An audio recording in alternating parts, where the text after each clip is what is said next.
Udah siap belum, Cuk? Udah. Ayo. Tepuk tangan buat Johanna, Ding. Selamat pagi Miss Ragung dan teman-teman semua. Pagi. Iya, selamat siang. Sebelumnya perkenalkan saya Dona Audrey dari kelas 8A nomor 17 yang pada kali ini ingin memperkenalkan dan juga mempresentasikan mengenai wayang serta tokoh wayang yang saya pilih yaitu Dewi Larasati. Di sini saya juga membawakan tema itu menjaga pusaka budaya melangkah wayang dunia.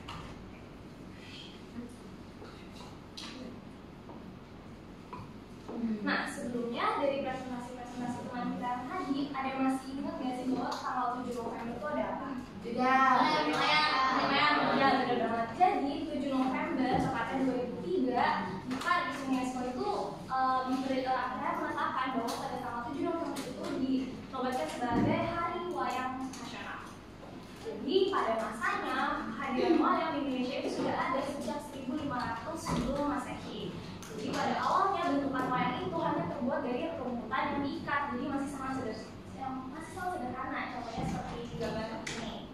Lalu bagaimana dengan keadaan wayang di Indonesia sekarang? Kalau menurut kumparan.com sumber yang saya ambil, keberadaan wayang atau eksistensi wayang saat ini juga tidak meluntur, karena pada saat ini para dalang juga menemukan banyak sekali media-media yang bisa digunakan untuk mempresentasikan wayang. Tapi itu juga tidak bisa menutupi kenyataan bahwa pada saat ini juga kehadiran wayang juga sudah menurun atau popularitas wayang di Indonesia sudah menurun. Lanjut.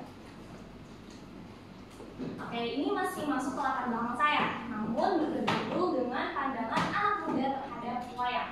Karena saya bingung harus mendapatkan perspektif anak muda itu dari mana. Akhirnya saya melakukan survei di media sosial yaitu di TikTok.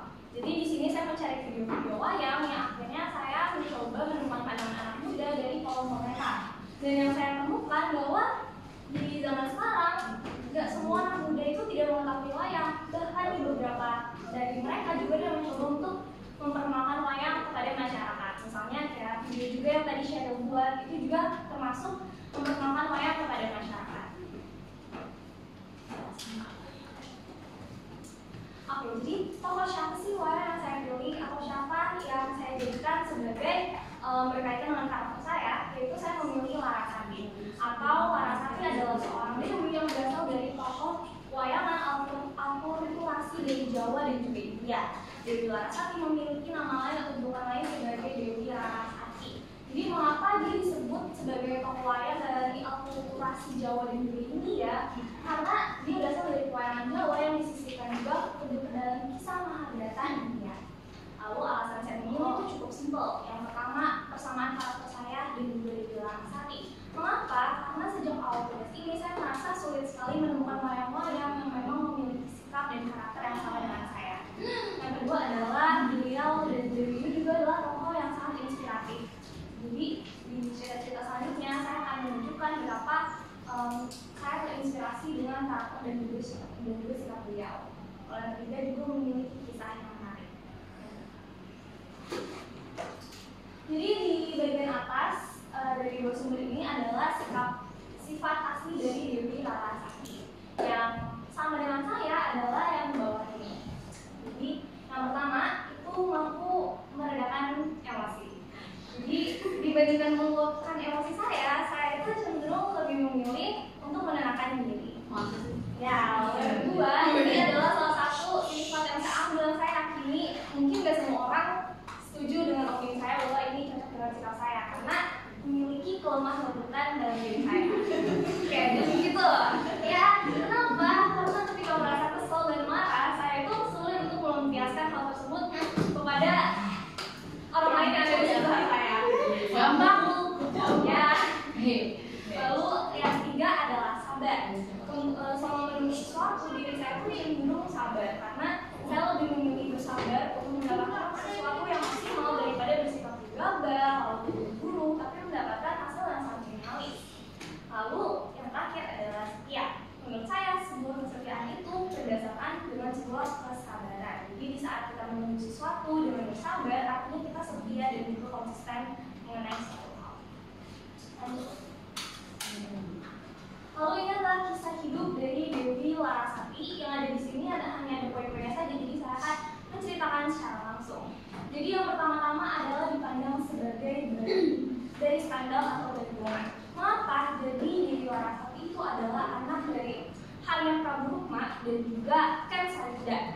dan kelahirannya itu diakibatkan oleh hubungan di luar pernikahan yang membuatnya dahulu itu dipandang sebagai bayi buangan.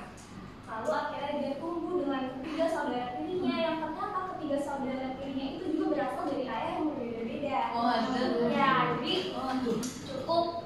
saya cukup iba ya dengan kita dia sejak dia lahir. Akhirnya pada saat dia dewasa, Udawa atau salah satu saudara tirinya itu mengadakan sayembara. Sayembara itu bertujuan untuk mencari calon suami untuk kakak tirinya itu Larasati. Akhirnya di saat yang bersamaan juga Arjuna diminta oleh sang raja untuk datang ke Madura mengikuti sayembara tersebut. Arjuna pun pergi ke sana dan bertemu dengan Larasati. Lalu Udawa pun setuju dengan syarat Arjuna bisa melawan dia. Dan tentu saja Arjuna yang kuat akhirnya menang melawan Udawa. Akhirnya mereka menikah. Lalu seperti yang kita tahu, Arjuna itu memiliki sama banyak istri dan juga menjalani pernikahan mungkin lebih dari 10 kali. Ya, jadi tokoh yang tadi Sheryl jelaskan itu juga ada salah satu istri dari Arjuna seperti itu. Akhirnya ia memiliki kedua anak yang akhirnya dua-duanya juga gugur dalam satu peperangan yang sama. Jadi dari kisah hidupnya saya tuh memetik suatu hal bahwa kisah hidup Dewi Larasati itu cukup miris dan cukup buat kita kasihan ya. Lalu apa kaitannya dengan kehidupan saya? Menurut saya kaitannya sebenarnya sama sekali nggak ada. Tapi saya mengambil beberapa hal dari sifat-sifat yang ia keluarkan saat ia menangani hal-hal masalah-masalah dalam kehidupannya. Jadi meskipun permasalahan hidup saya itu nggak sebanding atau jauh dari permasalahan yang dialami oleh Dewi Larasati, bahkan Dewi Larasati itu menurut saya sangat berat dan cukup dramatis di dunia saya. Namun cara saya menyikapi hal tersebut itu lumayan sama dengan cara Dewi Larasati menyikapinya. Contohnya dengan terus bertahan, bersabar, dan saya juga melakukan hal tersebut jika untuk melewati rintangan yang ada di kehidupan saya. Lalu menyikapi berbagai masalah dengan tangan menyerah. Ini adalah hasil apresiasi karya saya. Jadi alasan saya memilih yang pertama, pada awalnya saya itu hanya berniat untuk membuat poster karena menurut saya untuk memperkenalkan atau untuk mengajak seseorang mengenal sesuatu itu paling mudah dengan poster. Namun setelah saya mencari di internet dan saya itu menemukan karakteristik langsung dari Dewi Larasati. Misalnya wajahnya yang cenderung itu mendongak, hidungnya yang mancung dan tegas, lalu rambutnya yang setengah disampul dan setengah terurai, dan juga dengan proporsi tubuhnya yang seperti ini, akhirnya saya mencoba menuangkan hal tersebut ke dalam sebuah gambar. Jadi maknanya adalah saya harap dengan gambar saya orang-orang dapat lebih mengenal mengenai karakteristik dari Dewi Larasati. Lalu untuk makna dari poster saya di sini ada beberapa wayang ya yang paling saya sorot adalah warna. Jadi pada awalnya saya menemukan itu di elemen kanvas, tapi saya bertanya-tanya kalau misalnya saya membuat suatu poster tanpa tahu siapa dia adalah tokoh dari mana, mungkin saya akan kehilangan maknanya. Jadi akhirnya setelah mencari di Google saya nggak menemukan jawabannya. Nah akhirnya saya bertanya kepada Ardian. Saya bertanya bahwa itu siapa sih, kok saya sudah mencari di Google gitu tuh nggak ada.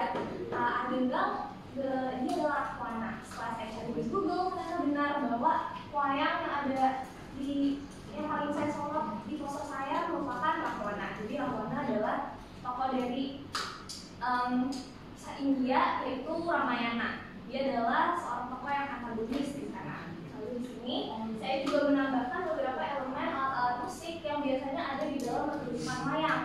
Saya juga menambahkan kira-kira di atas yang menggambarkan bahwa seperti itulah gambaran ketika pertunjukan wayang berlangsung. Lalu tak lupa menambahkan slogan yang sama dengan tema presentasi saya, yaitu menjaga pusaka budaya dan melangkah wayangkan dunia. Jadi pusaka budaya yang saya maksud adalah kesenian wayang. Lalu ini adalah proses-proses saya ketika membuat gambar. Jadi ini dia gambar saya. Ini adalah referensinya. Dan setelah saya cocokkan dengan karakteristik yang saya temukan, ternyata benar-benar sesuai dengan apa yang saya temukan di referensi saya. Mau saya mau lihat? Bagus banget. Bagus.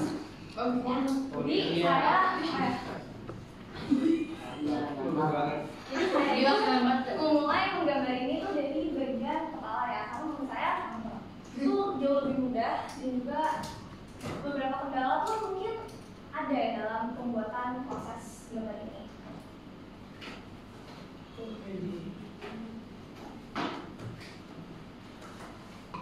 Sini adalah refleksi yang saya akan gabungkan beserta kendala-kendala yang ada di dalam proses saya. Jadi yang pertama refleksi saya adalah saya memasukkan diri saya ke dalam golongan anak muda yang mungkin belum mengenal wayang. Karena pada waktu saya kecil di gudang rumah saya yang dulu itu ada beberapa wayang. Tapi saat kecil itu saya benar-benar nggak tahu itu tuh apa, dan mungkin saya nggak tahu itu toko dari mana, pokoknya dia nggak tahu lagi ceritanya. Lalu akhirnya pada saat saya mulai beranjak dewasa di TV itu banyak sekali pertunjukan wayang ya, karena saat itu TV itu masih penuh dengan hal-hal yang dulu tradisional, jadi mungkin belum semodern sekarang. Akhirnya di proyek kemarin saya itu berkepatan saat itu saya juga mendalami apa itu kesenian wayang. Akhirnya saya mencoba menonton satu pertunjukan di YouTube tadi. Namun ternyata saya nggak mengerti dari cara bahasanya, dari pergerakan wayangnya, saya tetap tidak dapat menyimpulkan kisah-kisah yang ada di dalam video tersebut. Akhirnya saya mencoba untuk menggambarkan langsung bagaimana si wayang itu. Akhirnya refleksi yang saya ambil bahwa mungkin anak muda zaman sekarang itu seperti yang tadi Sheryl sampaikan, banyak sekali kendalanya, misalnya dari berbahasa dan juga modernisasi ya, dan juga lain-lainnya. Lalu untuk kendalanya itu cukup banyak. Jadi pada awalnya saya sebenarnya sudah pernah menggambar satu wayang, tapi karena saat itu menurut kepalanya itu kurang mendongak dan menurut saya itu kurang mencerminkan langsung dari Larasati yang ada di karakteristiknya, jadi saya mengganti wayang saya seperti itu.